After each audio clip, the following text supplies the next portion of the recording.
Good evening. Welcome to the Undergraduate Webinar Series, an interactive online platform which is connecting high school students such as yourself to the Ashokan community. In this series, we plan to cover all topics related to Ashoka's undergraduate program. Our esteemed faculty and academic counselors, they will help all of you in understanding the various aspects of the university, ranging from academics, student life, admissions, careers, and other such topics. I am Ritika. I am an undergraduate student at Ashoka. I am currently in my third year and pursuing a major in biology and a minor in philosophy. So thank you so much for everybody for being here. And today's session we've titled for you called What Do We Look For in Students? Please feel free to type in any questions that you may have throughout the session. We will be taking them up at the end. They can be answered in the chat box themselves or towards the end. We have with us today our speaker, Vineet Sabharwal, who's the Director of Admissions and Financial Aid at Ashoka University. Vineet is a chartered accountant with a career spanning over 16 years in corporate finance, consulting, media, and education across leading international as well as Indian organizations. He joined Ashoka early in 2016 as the Director of Admissions and Financial Aid, inspired by the opportunity to contribute towards building a world-class institution, and in that process, transforming lives of students aspiring to pursue higher education in India. And what makes this role really special and unique for Vineet is that it offers him a platform to meet and learn from some of the most inspiring young minds, such as yourselves, from India and abroad. Over to you, Vineet. We're eagerly waiting for your session. Thank you, Ritika. Well, yes, it's been quite a journey for the last 5 years, almost 5 years, and I think I have learned more than I have given to this university in this process. And my biggest learnings have actually, honestly, come from all my discussions and interviews that I've done with possibly over 2,000-3,000 students over the last 5 years. And young minds do have a lot of potential to grow, and it's that journey that has been really fulfilling. So and a part of that journey is hosting webinars like this one.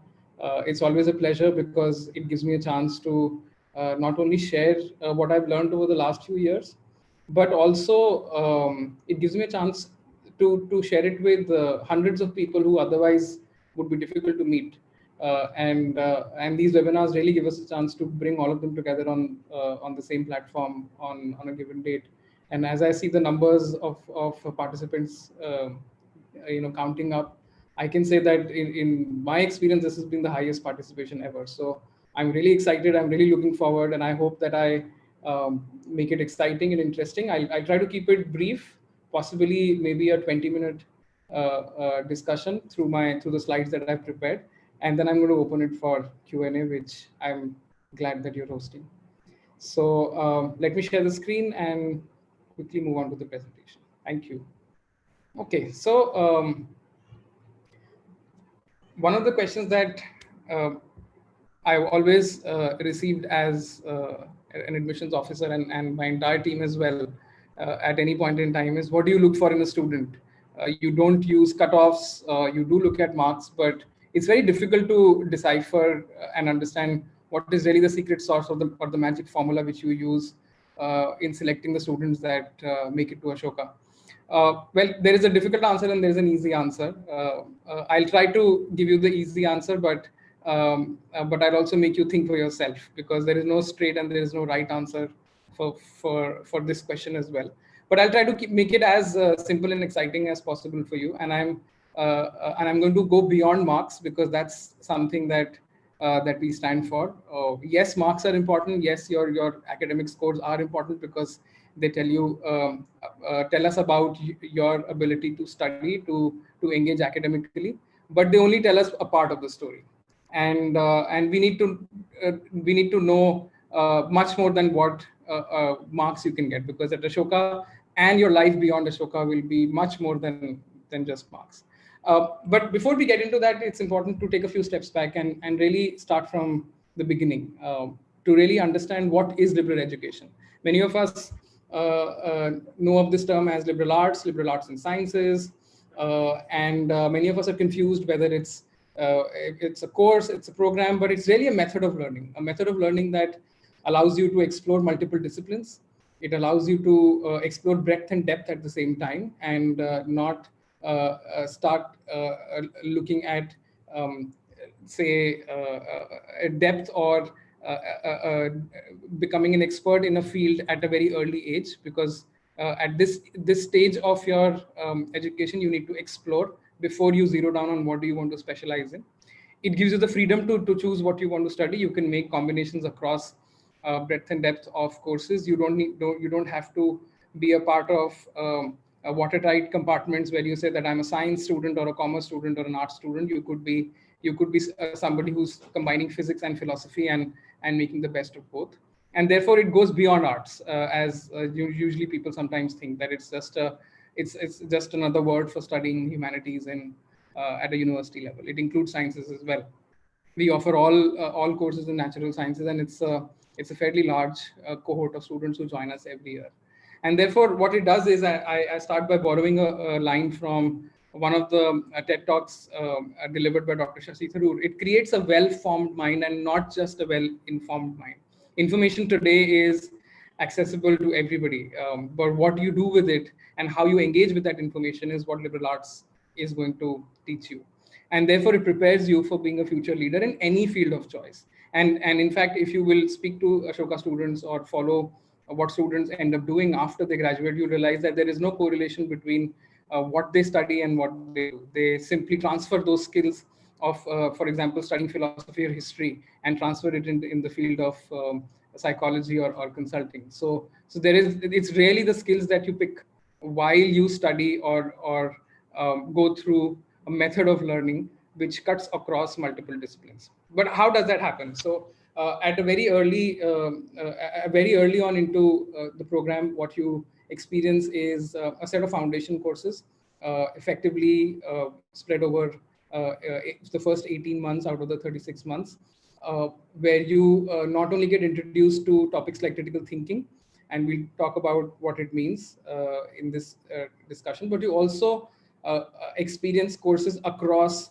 a wide breadth of topics. If you look at the names on the slide right now, irrespective of whatever major you want to study or specialize in, every one of you will be studying and taking courses in these topics as well, really to expand your mind from the very first semester onwards. Once you finish these courses or almost are done with these courses, you can then start to identify the sort of majors or minors you want to do. And you can choose from any of the 12 pure majors. You could choose from any of the interdisciplinary majors, and you can combine them with minors in any combination that you want. You can even take any of the majors as minors. And therefore, if you want to create a program for yourself, you could create almost 200 combinations out of the list that you see on the screen, and you can create a program for yourself. So for every student, it's customized in the fashion that they want to customize it, because each individual for us is unique, and each individual's journey to this education will be unique. And therefore, the way you think, the way you want to learn is something that you can explore and experience. And if you have to really partake in all of this and be successful at what you do at Ashoka and make the best use of it, you would have heard the term being a well-rounded student. But again, this is one of those terms which is quite confusing to people. It has many connotations, and people say, oh, if you are able to dabble into multiple fields of engagement at the same time, be it academic or non-academic, you're a well-rounded student. But let me try and share a definition that we've created based on thousands of students that we've met, based on what we do at Ashoka and what you will experience. And it really is at a triangle of thinking, learning, and empathy. And I'm going to take examples from each of these three areas of being a student. And we believe that if you're able to display potential, or if you're already on a journey of being a student who thinks in a certain way, who learns in a certain way, and also displays empathy for the world at large, you're somebody who is ready for Ashoka. Now, what does this mean? What do we mean by thinking? To be specific, we refer to thinking as T-shaped thinking. And what T-shapes means is you are able to look at an area of depth or expertise, but combine it with different disciplines and understand how they link with each other. So you could be a student who wants to study in the field of science or technology, but you're able to understand how that links with areas like history, psychology, economics, political science, philosophy, or literature. And this is just an example. So you could really flip the chart and move any of the titles on the horizontal bar of the T to the vertical bar, and really interchange and create a program for yourself. Uh, I also would like to take an example from everyday life, because I believe that this is something that we all experience and we can experience in everything that we do, including reading a book or watching a movie. You don't have to necessarily always link each of these topics academically, but if you have the orientation to do it, you can transfer that orientation, and then you can become a student, both academically as well as outside of your classroom, a student who is thinking in like a T-shaped student. Now, let me take an example of something that I personally experienced a few years ago, and that's a story that has stuck with me. I was watching this movie called Hidden Figures. It was about three women in the 1960s working at NASA, and they were called computers at that time because they were mathematicians and doing computations for NASA to put man into orbit. And NASA was at that point in time facing a lot of heat as compared, with Russia, because Russia was able to compete far better than they could. This is a story of these three women who worked behind the scenes in doing calculations that really put man into orbit. Now, at one level, this is an entertaining movie. It has all the elements of drama and entertainment that you could wish for in any movie or any Hollywood movie that you would watch. And it's a true story, so it sort of adds its own excitement to it. But if you start watching this movie and if you start asking questions to yourself on what's really going on, you realize that at one level, this is the story about women who were working behind the scenes, and then there seems to be an intended pun in the title, where these figures, these individuals were hidden. Their figures, which is the mathematics that they were doing to send man to the moon, into orbit, were also hidden. So they were sort of behind the scenes, but it also gives you a commentary on the social fabric of the country at that point in time, where you also see that there is a lot of irony in what's going on. So at one level, the space agency claims to be the most progressive in the world and able to put man into orbit, but on the other hand, back in their own in their own offices and in their own homes, they still have issues of racial and gender discrimination. And as the story unfolds, as the movie unfolds, you really see the contrast between what's happening and the seen and the unseen. And the level of engagement, therefore, goes through the roof. So at one level, if you watch this movie, you could simply watch it for the sake of entertainment. But at another level, if you really engage with the movie, and if you start thinking like a T-shaped thinker or an individual or a student, you will see that while this is a story about technology and maths, it's also a commentary on history, on sociology, on the political climate of that country, and all of that put together really makes the experience more enriching. So I thought, sharing an example from everyday life is something that people could relate to, and you could go back, you could do a small exercise where you could really link this idea back to everything that you do, whether it's sports or watching a movie or reading a book or hanging out with friends, and see, okay, how do I engage and how do I think like a T-shaped student, where I can combine learnings or ideas from multiple disciplines as I engage with a particular topic. As I move on, I would also then emphasize on the second aspect, which is empathy. And I borrow an idea from a book that I read a couple of years ago by V.S. Ramachandran called The Telltale Brain. And he extensively talks about the importance of mirror neurons in the evolution of human beings. And he says that these were neurons that were available in primates and are still available in primates. But as human beings evolved, these neurons started to copy emotions or feelings of other individuals. So instead of just copying the actions of other people, which apes do, and they currently do. As human beings evolved, these neurons started to mirror how other human beings felt. And therefore, he says that the idea of empathy is really hardwired into our neurons, where you can simply look at somebody, and if you were to put electrodes onto that person's brain, and you were to put electrodes on yourself as well, and this is a study that was done. You could, and if that person is pinched and they feel pain in one part of their body and a brain lights up, the person who's watching this person also experiences the same lighting up effect in the same part of the brain, even though you may not consciously understand that I'm feeling the pain. So he says, so this is something that is available to all of us.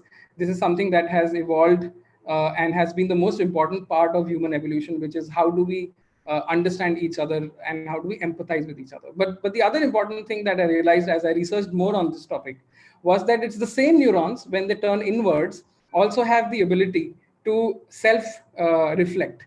And while, as they look at the world outside and as they look at the pain outside, they mirror the pain of the individuals outside. But when they look inwards, they really make you become more self-aware and more aware of who you are, and how you live your life. And therefore, the reason I give this example is that if you borrow this idea again, and if you were to extrapolate this and apply this to how you deal with the world around you, a combination of empathy and self-awareness really makes you a responsible individual. It makes you take responsible choices and take responsible decisions about the world around you. And this idea also, if you think about it, cuts across time and space. So you could be somebody who's empathetic towards, let's say, the people you live with, your family, or let's say the colony you live in, but if you, or the neighborhood you live in. But if you really extrapolate this and you realize and realize the importance of climate change, or the change in the way we are living, you realize that that's impacting future generations as well. And if you make responsible choices today, you will leave a better world for future generations tomorrow. So therefore, that idea that I empathize with the world around me, I empathize with living beings around me, not just all the living beings on this planet today, but also living beings who will walk this planet tomorrow. And how do I then therefore make choices that make this place equally livable for generations to come? And I think that is the idea, that's the responsibility that we look for in students, where they are empathizing and self-aware enough to be able to make that decision and start that journey at that age. And finally, there is a certain degree of courage that we look for, and that the courage is the courage to say I don't know, but also the courage to say, okay, if I don't know, that's not the end of it. I need to figure out the what, how, and why to figure out what do I want to know. And in this example, I literally take a few leaves from the book written by Stephen Hawking before he passed away in 2018. It was really a collection of essays that were put together by his family, where he asks 10 big questions and says, okay, let me try and put brief answers to these big questions.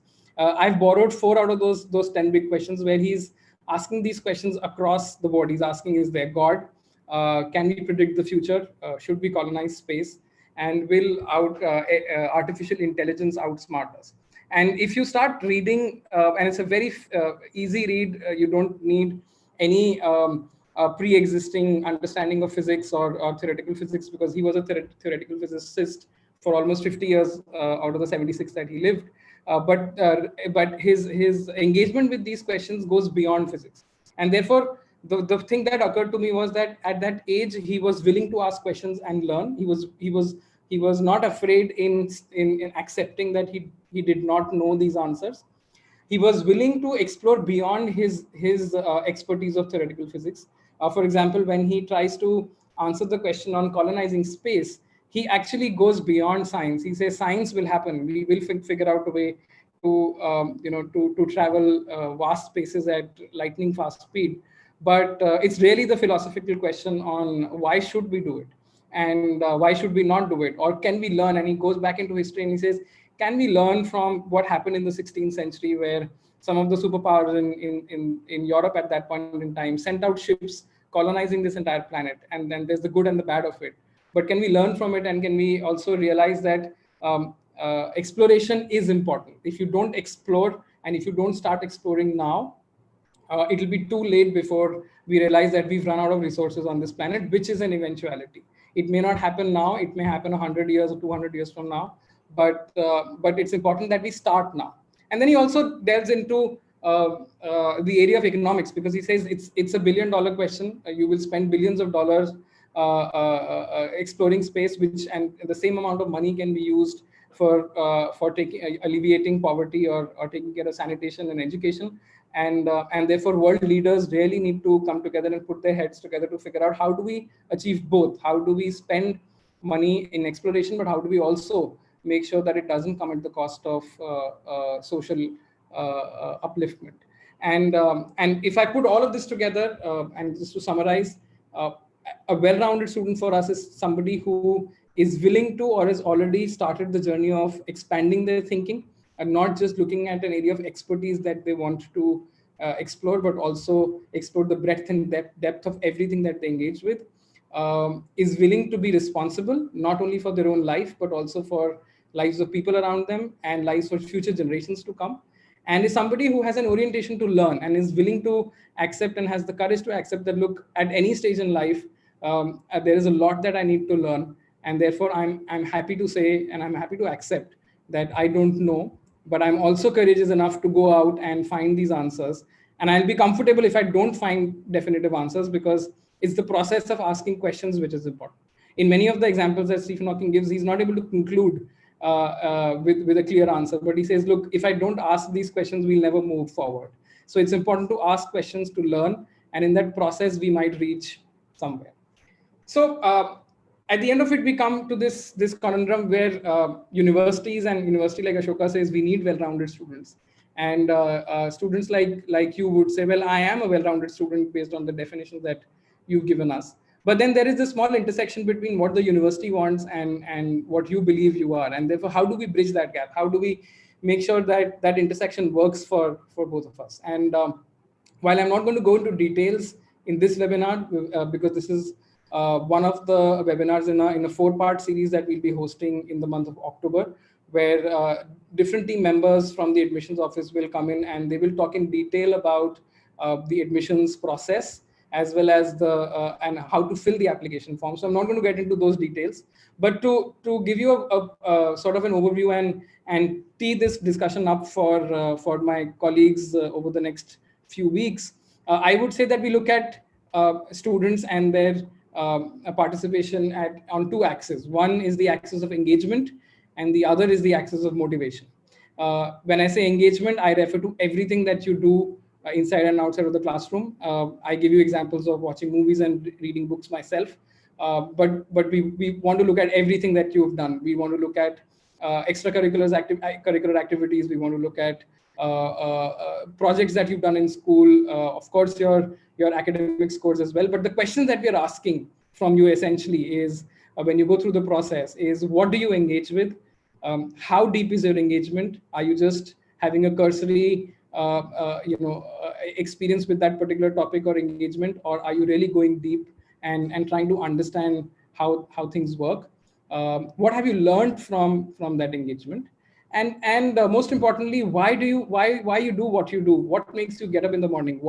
How do you overcome challenges? There must be something that motivates you. There must be something that demotivates you.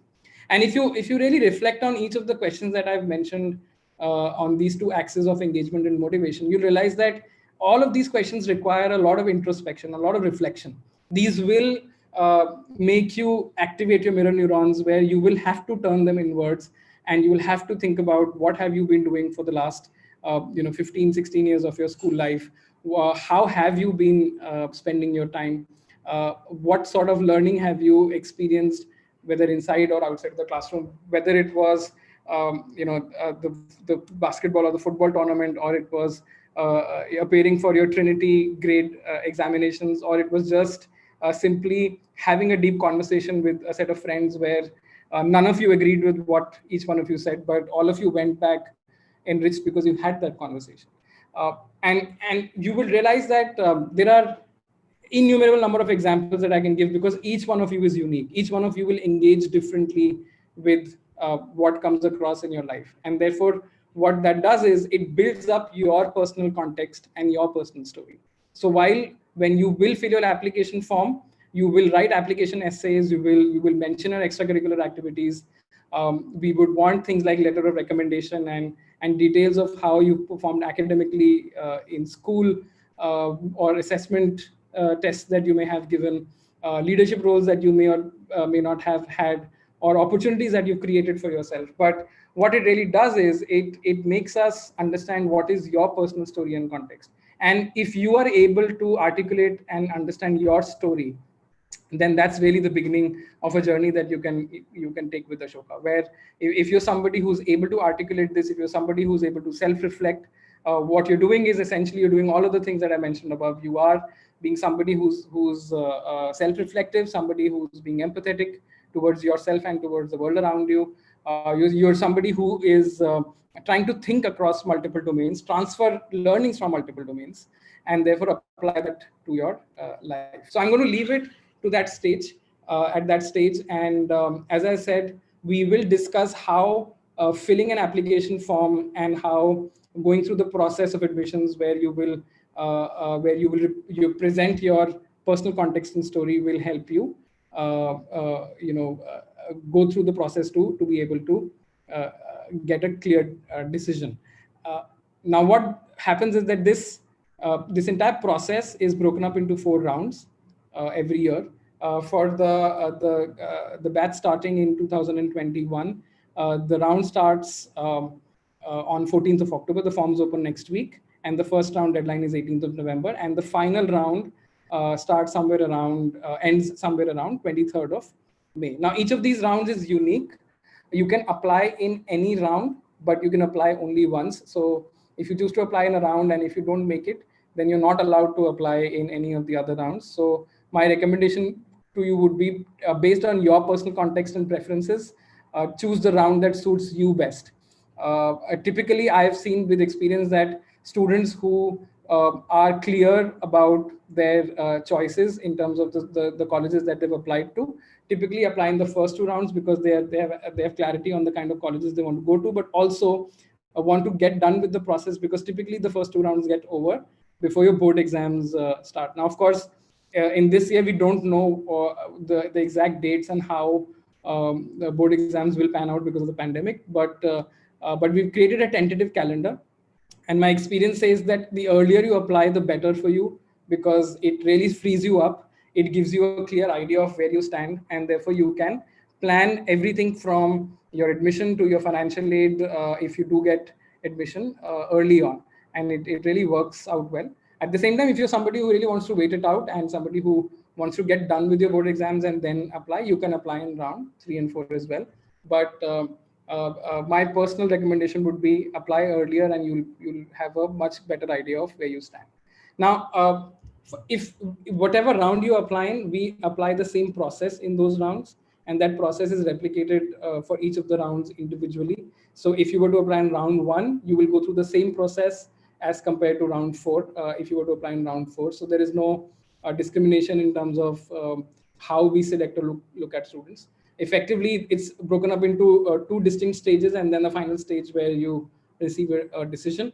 The first stage is filling up a detailed application form. And as I said, one of the webinars in October will be about how to fill this form as comprehensively as possible and to present your case, but it will contain a wide range of topics, from an academic scores to assessment scores, personal essays, a letter of recommendation, and non-academic engagements. Everybody who will apply this year will go through a couple of assessments within 2 weeks of the application deadline. So let's say if you were to apply in round 1, by 29th of November, you will go through a combination of 2 assessments, which is the Ashoka aptitude assessment and an on-the-spot essay. Both of these are mandatory. The admissions office will use a combination of your application form, inputs from an application form, and these assessments to do an in-depth review of your application and then come up with a shortlist. If you do get shortlisted, you will then appear for an interview with the panel, which is also mandatory if you do wish to pursue the candidature forward.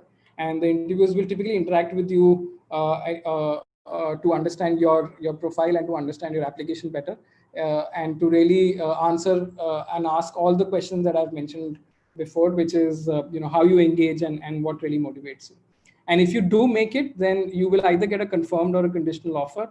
And based on if you do get a confirmed offer, then it is at that stage that financial aid forms will open, and you will have the opportunity to also apply for financial aid. Again, another webinar that we'll be conducting next week on how do you apply for one, and what sort of aid is available to different category of students. But broadly, it's need based, where it's based on the family's ability to pay instead of the scores that you get in any of the exams or assessments. I'm going to take a pause here, and maybe it's time to open the house for Q&A. I already see a lot of them pouring in. So let me hand it back to Ritika, and see if we can start by taking a few questions now. Right. First off, let's begin with the academic score-related questions about the Ashoka aptitude test and the SATs. The first question is, what is a good SAT score for a guaranteed offer?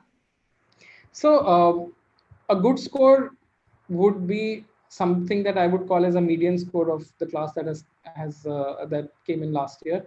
I wouldn't use it as a cutoff, but I would say that anywhere between a 1390 to a 1410 would be a good score. Of course, we have students lesser and much higher than that as well, because if you look at all the inputs that we look at, this score is just one of the inputs amongst many other things that we look for.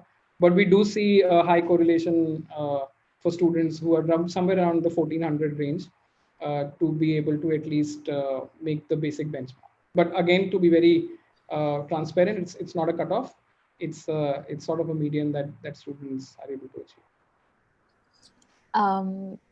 Are there any separate entrance tests? Is the Ashoka aptitude assessment mandatory? And can you please tell a little bit about the AAA?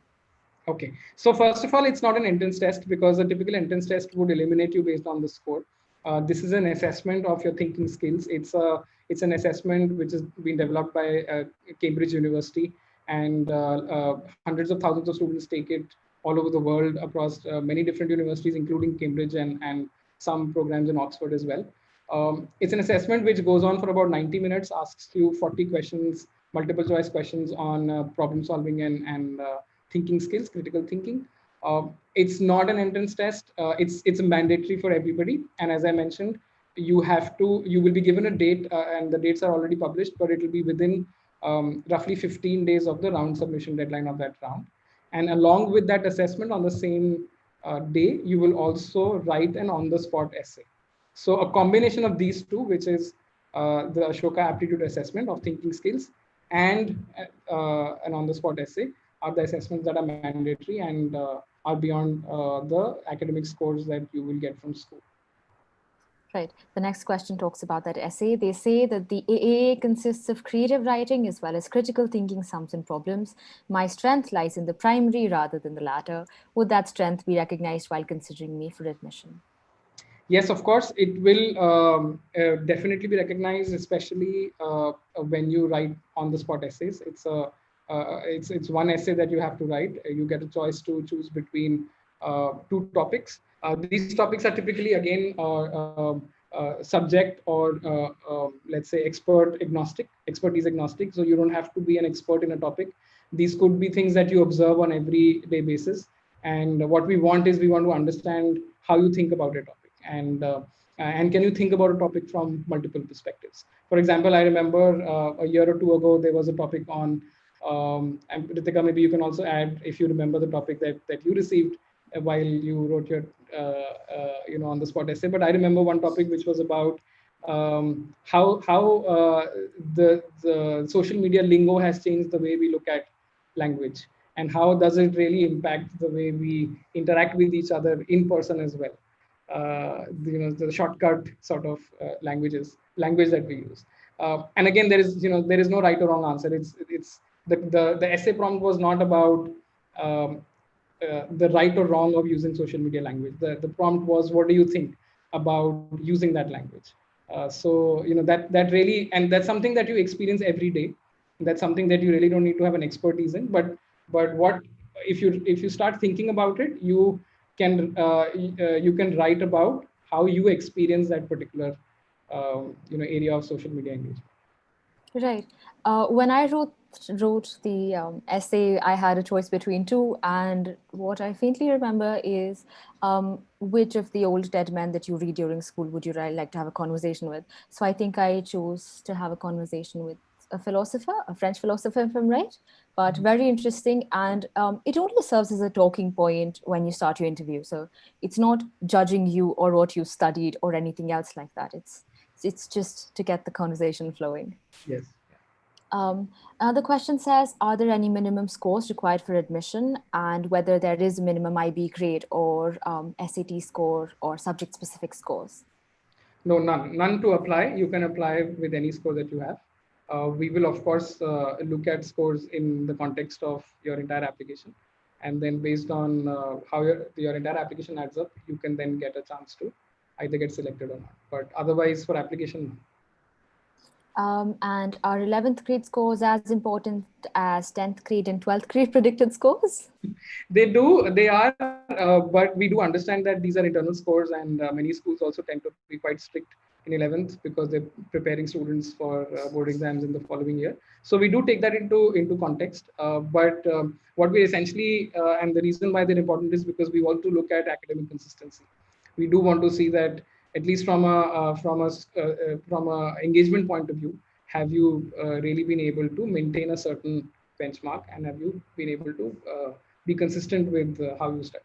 But yes, we do understand the context of how the scores are also are done from an internal assessment point. Right. Next, we have some apprehensive COVID-related questions.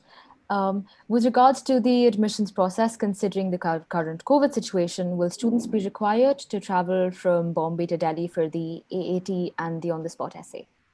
No. So, in fact, what happened last year is roughly around the middle of the cycle last year, which is around round 3, we had to move everything online, and we did all the interviews and assessments for all students in round 3 and 4, is irrespective of their location, on Zoom, and we were quite happy that we were able to move everything seamlessly. In fact, statistically speaking, 98.4% of the students were able to connect and able to give the assessment and do the interview properly without any internet issues. There was only about 1.6% students who faced some issues, and even in those cases, we were able to reschedule. So, nobody has to travel. I think, as far as the situation goes right now, I don't foresee traveling opening up, so you don't have to worry. And B, even if there is a minor probability that internet could be an issue, we are aware of it, and we will make sure that it's rescheduled. I haven't been able to give the SATs this year since they kept getting delayed due to the pandemic. What should an applicant do in this case? Yes, that's a question that I've received from a number of students, and that's one of the reasons why we are making sure that everybody takes the Ashoka aptitude assessment, because as per our policy, stated policy, we look at the best of SAT, ACT, Ashoka aptitude assessment, and your final grade 12 scores. And if you look at this list, final grade 12 marks this year, and your SAT scores are quite uncertain. People haven't been able to take the test. We don't know when the board exams will happen, how will the scoring happen. So it will really help us create one standard benchmark for everybody. So again, no need to worry. You will be taking the assessment online, and you'll be taking it on the dates that are published on the calendar on the website. So yeah, it should be okay. Right. How would a lack of activities during a gap year because of COVID-19 be seen in the application? Yeah, so there are two aspects to this. It's again a question that a lot of students have asked, and I totally understand the sort of uncertainty and anxiousness that's creeping in. The two parts are as follows. One is that, of course, we understand the context that many of the events that you would have otherwise gone to would not have been held, or would have been held not at that optimal level. You may not have been able to appear for certain tests or competitions. So I think that definitely is understandable. while you fill your application form and attend the webinar that's going to happen a couple of weeks from now, where we'll walk you through the application form.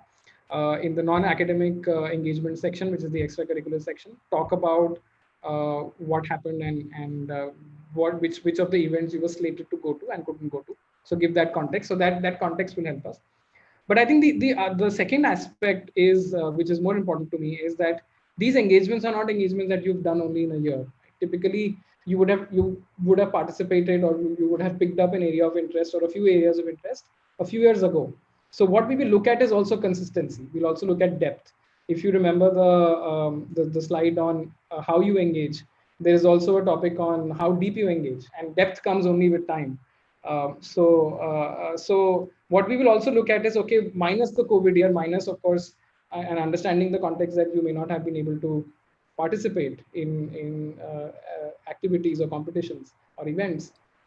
What have you done over the last few years? So from that point of view, I'm not too worried. If you've done, if you participated consistently, if you've engaged consistently over the last few years, this is a minor blip, and we understand the context, so that should be okay. Right. Slightly more stressful question. Due to the pandemic, a higher proportion of students are opting to stay back in India, and this would inadvertently make the admissions process much more difficult. Is Ashoka planning to make any concessions for the same? Are they increasing the intake for 2021? So globally, universities have seen a slight drop in enrollments. We've seen students who have taken a gap year, if not, chosen other universities over Ashoka, or Ashoka over other universities. The numbers of students who have stayed back has gone up a bit, but at the same time, students who've taken gap years has also gone up. We will be slightly increasing the number of seats for sure. We understand the context, and we do know that students are staying back. Students who've taken a gap year this year may want to explore studying next year. We don't know whether it's going to be online or not. Hopefully, things will move back to the campus very soon. And protocols will be in place. So assuming that everything will move onto campus by the time we open in August next year, yes, we do see more students coming in, and therefore we have a slightly increased seat size for the batch of 21. But at the same time, I do want to also say that none of this has any bearing on the selection process. So it doesn't mean that we'll get more selective or less selective, or students will. What is important for us and for the students is to be able to share the context. You tell us your story, you tell us the context you want, you tell us what happened in that year, and if that context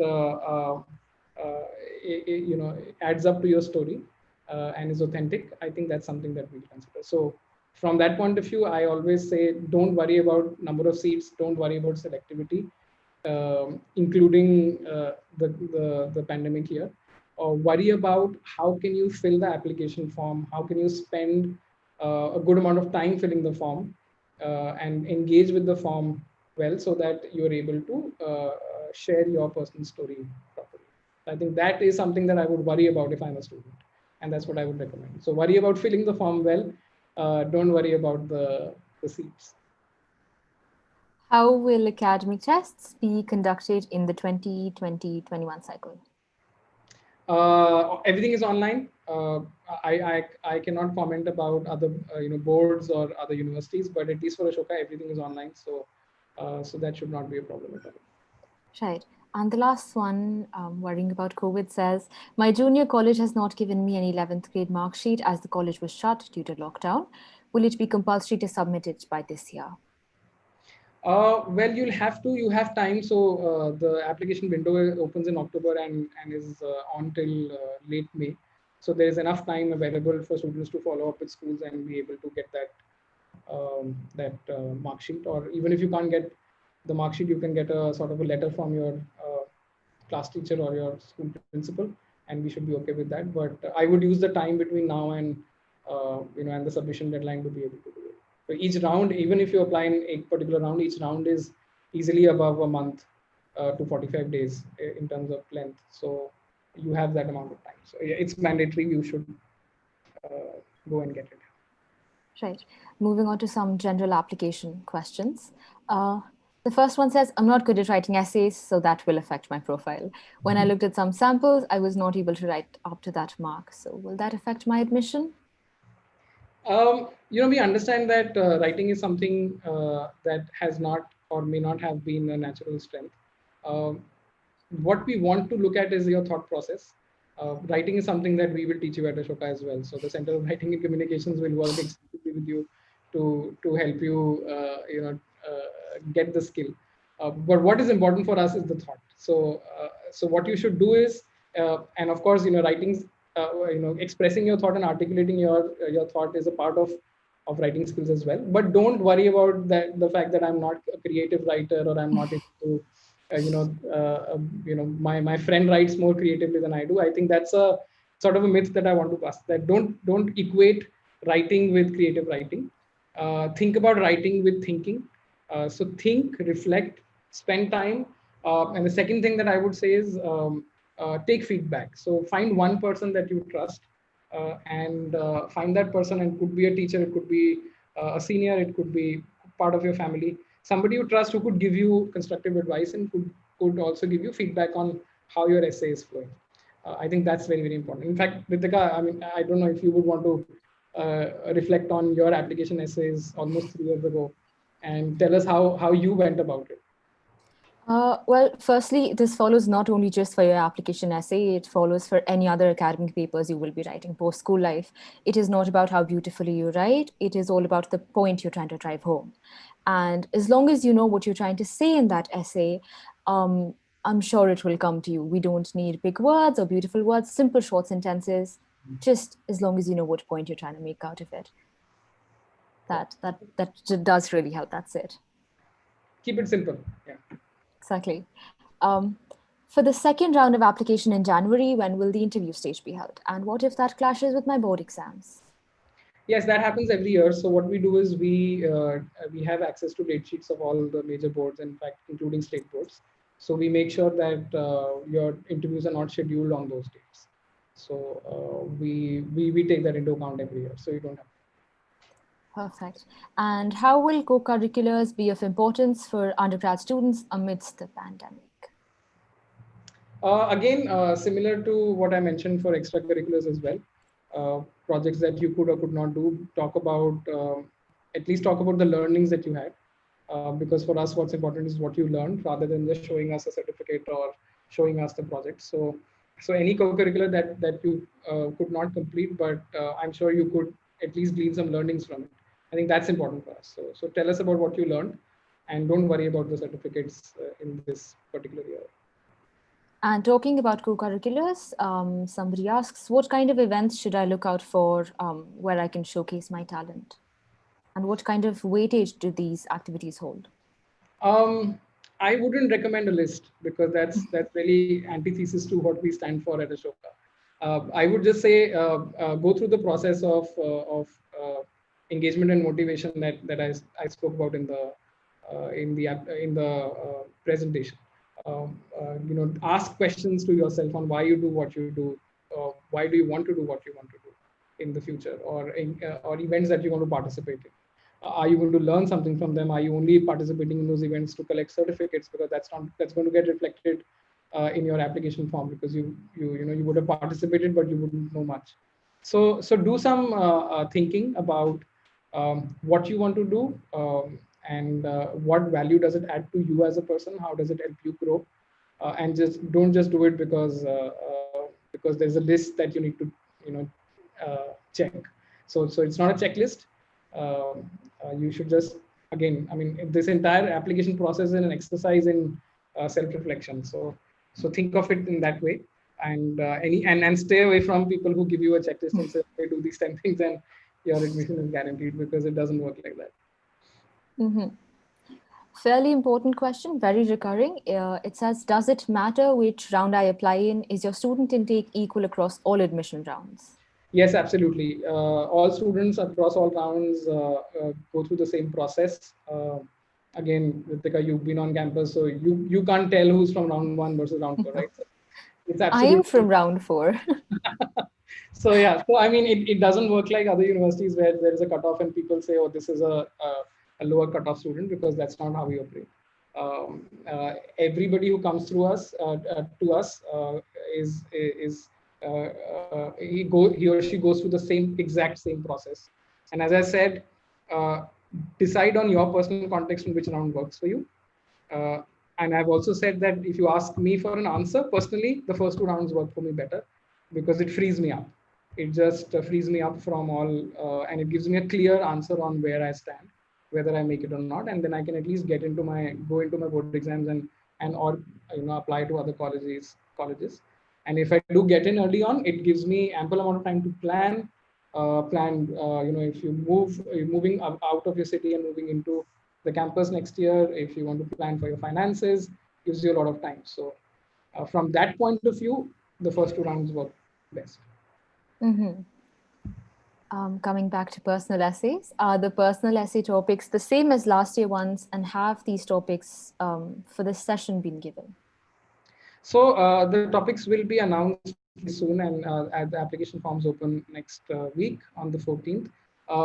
Some of the topics have changed. But really the essence of the topics remains the same, which is these topics ask you to reflect on events that have changed you as an individual or have created an impact on your life. It asks you to reflect on how you solve problems and how do you deal with and engage with the world around you. If you were to compare it with the exact topics from last year, you might see that that the topic looks different. But if you really go behind the topic and you really understand what are we looking for, it's mostly the same. I think there's one idea that we've added this time very explicitly, and something that I touched upon in one of my slides as well, which is how do you see yourself contributing to, let's say, a future event or anything that unfolds in the future years, which is going to impact the world at large. Because a lot of things are happening today, be it the field of technology or development or economics. And if you're aware of what's going on, you should start thinking on how would you want to contribute as something that I think that's something that's very exciting to think about. It's going to be a short 75-word prompt, but it will help students think. But otherwise, in spirit, the topics remain the same. Mm-hmm. And there's a question about LORs. What's the maximum number of letters of recommendation that is allowed to be attached? Only one. Only one. Only okay. One. And is a gap year certificate necessary? Yeah. So a gap year certificate is not necessary. I think what's again important for us is if you can articulate and tell us what you did in the gap year and how did you spend your time. I think that's important for us. So the why, what, and how in everything is important. So why did you take a gap year? What did you do? How did you spend your time? What did you engage with? I think that's more important for us. If you've done that genuinely, it will come across in your application form. Briefly coming back to the LOR, since it's only one, I would recommend choose very carefully. Choose an individual who can really comment on and add to your profile. Also comment on why Ashoka is the right institute for you. Why do they think you will add value to Ashoka, and how Ashoka will add value to you. I think that's very, very important. And so it should be typically somebody who has observed you closely in an academic or a non-academic setting. It could be somebody who you've interned with, it could be your class teacher, it could be your counselor, it could be your sports teacher, could be anybody except family members, anybody who has observed you closely and therefore can add to a commentary on you as a student, as an individual, as a learner, and also link it back to how all of this will help the student at Ashoka. I think those three things are very, very important. So choose very carefully. Right. Let's take another 5-7-ish minutes if we have some time for some more questions. Moving on to financial aid. What do you mean by need-based financial aid? And are scholarships the same as financial aid? So scholarships are typically grants given based on how students perform in a particular test or scores, which is not not something that we follow at Ashoka. What we do is, when we say need-based, is your selection is purely based on your performance in the process. Once you get selected, everybody has an equal opportunity to apply for aid, which means that depending upon how much your family earns, you will be granted a certain waiver from your tuition and your hostel fee.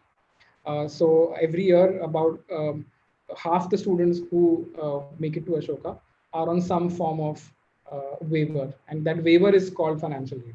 So your tuition fee, or in some cases, your tuition and hostel fee is waived off in part or full. Students get waiver anywhere between 25% on their tuition to a complete waiver on both tuition and hostel. So every year, in fact, almost anywhere between 15 to 20% of the students who join us are on a full waiver of, of the entire fee. And overall, half of them are on some form of waiver. So, and because this is, again, a very detailed and a very comprehensive process that we will discuss in the webinar next week, you get a chance to apply after you get a confirmed offer, and you have to submit a list of documents. And again, similar to the holistic process that we follow in admissions, we also look at multiple aspects of your family's profile and then come up with a recommendation. So that's why we call it need-based, based on how much you need rather than how much you deserve based on your scores. And can anyone apply for financial aid? Yes, absolutely anyone. Okay.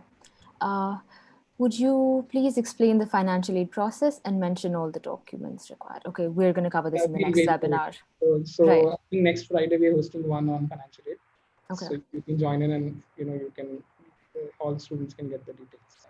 Right. Some campus life and student life questions. All right.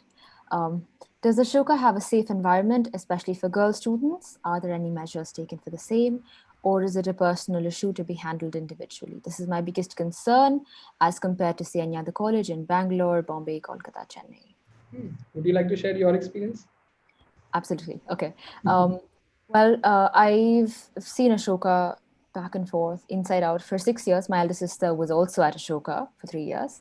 So having been there, seen it, considering that the campus never sleeps, we're always up, we're always out and about. There are areas that you would want to roam in, be in, please feel free to do so. You're absolutely safe. There are guard personals everywhere. There are people everywhere, very valid campus. In fact, construction's been going on for quite a while, and we have a very streamlined process of our wage laborers coming in, going out. There has been absolutely no such instances where I have felt unsafe inside or even directly outside of campus, right? Talking of the space outside of campus, again, valid, there's now a police station coming up right there, and very well surveilled area. Should anyone face any such instances, then again, a very detailed process to go through to help you out and have any grievances recorded. But all in all, beyond safe. I had personally never stepped out after 8 p.m. It is absolutely lovely to see how the stars look. Take walks at 4 a.m. It's your campus. You're completely safe. Thank you. The next question says, I want to understand how good the sports facility and sports exposure is in your esteemed university. I'm going to pass all these questions back to you. Nobody better than a student to really talk about what they have experienced. Well, sports exposure, not a very sporty person, but from all I've seen, very, very,